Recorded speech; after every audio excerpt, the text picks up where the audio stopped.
बनी आदिवासी और एक पार्टी से लगभग सभी आदिवासी आते हैं, 2-3 को छोड़ के 28 विधायक एक पार्टी में है। बुरा ना माने, अगर कोई बुरा लगे किसी पार्टी के समर्थकों को, तो वो उस महिला को वोट नहीं दे पाए। अपने ही जाति के महिला को जो 75 साल की आजादी के बाद मौका मिला, उसको वो अपना वोट नहीं दे पाए, जबकि उस वोटिंग में ना तो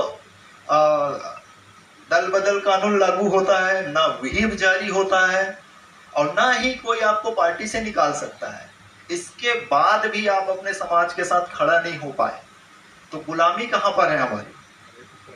मैं कह रहा हूं, आप मेरे विचारों से सहमत नहीं है, आप एक दूसरी पार्टी बना लीजिए, हम और आप लड़ लेंगे ना आपस में छत्तीसगढ़ के अंदर। बट हम ये फैसला करें कि साला दिल्ली वाला जाके हमारा फैसला करे कि मेरा विधायक कौन बनेगा, मेरा सांसद कौन बनेगा, मेरा मंत्री कौन बनेगा, मेरा सीएम कौन बनेगा। तो सबसे बड़ी गुलामी राजनीतिक गुलामी है हमारी। और हम आज तक जो मांग रहे हैं ना कि मुझे 32% दे दो, मुझे 13% दे दो, 16%, मुझे 27% दे दो, आपके मांगने की स्थिति क्यों है? लोकतंत्र जब से स्थापित हुआ है, संविधान स्थापित हुआ है, तो लोकतंत्र तरीके से जिसकी जितनी जनसंख्या वो उतना ताकतवर होना चाहिए। तो आप कहते हैं हम 90% है, 95%, फिर कमजोर काहे हो? क्यों मांगने जाते हो वो 2% 4% के पास, जबकि आप वोट देने जाते हो, उसके बाद भी आपके पास आपका नेता नहीं है। जैसे सर ने बोला ना कि हम लोग को कलेक्ट्री नहीं मिलता है, आईएएस का एक सपना होता है कलेक्ट्री मिले, कौन देता है? क्योंकि आपके लोग वहां बैठे ही नहीं, तो आपको देंगे कहां? वो तो कहीं से कहीं अप्रोच लगा लिए, थोड़ा बहुत साल 2 साल के लिए कलेक्ट्री मिल गया, फिर आप गए, सर जैसे बताया 1800 केस निपटाए। एक दिन अगर कॉन्फ्रेंस होता है, कभी उल्लेख नहीं करेंगे कॉन्फ्रेंस में कि कावरे साहब ने 1800 केस 5 कमिश्नरों में सबसे ज्यादा निपटाया, कभी शाबाशी नहीं देंगे आपको। वहीं पे एक खास जाति के लोग होते तो वहीं पे आपके नेता मंच पे उसको बधाई देते, सम्मान देते। तो ये पीड़ा आपकी इसीलिए है कि आपके पास नेता नहीं है। हम आज सभी यहाँ पे बैठे हैं तो सिर्फ संविधान के कारण बैठे हैं। इवन मैं सेलेक्ट हुआ हूं तो संविधान के कारण हुआ हूं, वरना खेती करते रहता गांव में जाकर। 30 साल 35 साल हम नौकरी करते हैं, समाज को क्या देते हैं? फिर हम क्या बोलते हैं, अरे यार एक तो मैं जाति छुपाऊंगा अपना, ST SC OBC का हूं, अगर पता भी चल गया तो मैं बोलूंगा अरे यार मैं तो जनरल से सेलेक्ट होकर आया हूं, कौन देखने जा रहा है?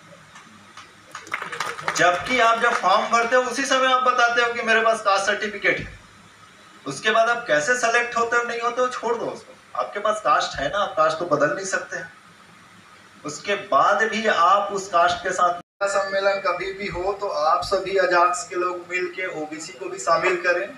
उनके साथ भी अन्याय सदियों से हुआ है और आज भी हो रहा है। तो दोस्तों, जितना हम लोग बात किए हैं, जितना मैं चर्चा करता हूँ, पढ़ता लिखता हूँ, और जितने लोगों को YouTube या Facebook पे फॉलो करता हूँ, तो मेरा यही समझ में आता है कि हमारे पास सब चीज है। हम लोग सबसे कमेरी जातियां रहे हैं, सब लोग काम किए हैं, चाहे वो OBC हो, ST SC हो, और एक जाति 2 जातियां ऐसी है जो कोई काम नहीं करता है। वो हमें बताता है कि क्या काम हमको करना है। जैसे हमारा बच्चा हुआ तो हम अपना नाम नहीं रख सकते, हम उसके पास जाते हैं कि भैया बताओ क्या नाम रखें, है ना? मतलब पैदा हमने किया है, हमने पति पत्नी मिलकर उसको पैदा किया है, और पूछने जा रहे हैं एक थर्ड आदमी के पास, तो हमारे पास ज्ञान की कितनी कमी है। फिर अपन घर बनाते हैं, बड़ा लोन लेके मेहनत करके घर बनाए, उसको बुलाते हैं कि भैया आ जाओ, आपके बगैर तो घर में हम घुस नहीं पाएंगे। तो हमारी मानसिक गुलामी कहाँ तक है ये आप देख सकते हैं। ये जो 3% 2% लोग हैं, ये आपके कमाई पे पल रहे हैं। जैसे मैं इकोनॉमिक्स पढ़ता था, मैं अपने प्रोफेसर से पूछता था कि सर बताइए, लोहार का काम करता है, मोची का काम करता है, कुर्मी खेती का काम करता है, तेल निकालने का काम करता है, सब अपने अपने जातियों के अनुसार अगर काम करते थे तो सभी इकोनॉमिक्स पे अपना अपना योगदान देते थे, उत्पादन क्रिया पे लगते थे, और इस दुनिया को अपने मेहनत से सजाते थे। ये जो एक टॉप का जाति है, वो किस काम से इकोनॉमी में अपना योगदान देते हैं? मतलब अर्थव्यवस्था में क्या योगदान है, उत्पादन में क्या योगदान है उसका? आज तक मुझे इस चीज का कोई सवालों का जवाब नहीं मिला है। तो उसके समर्थक लोग बताते हैं कि वो बुद्धि का काम करता है, मतलब वो बताता है कि तुम लोग को क्या काम करना है ये वो डिसाइड करता है, इसलिए वो टॉप में है।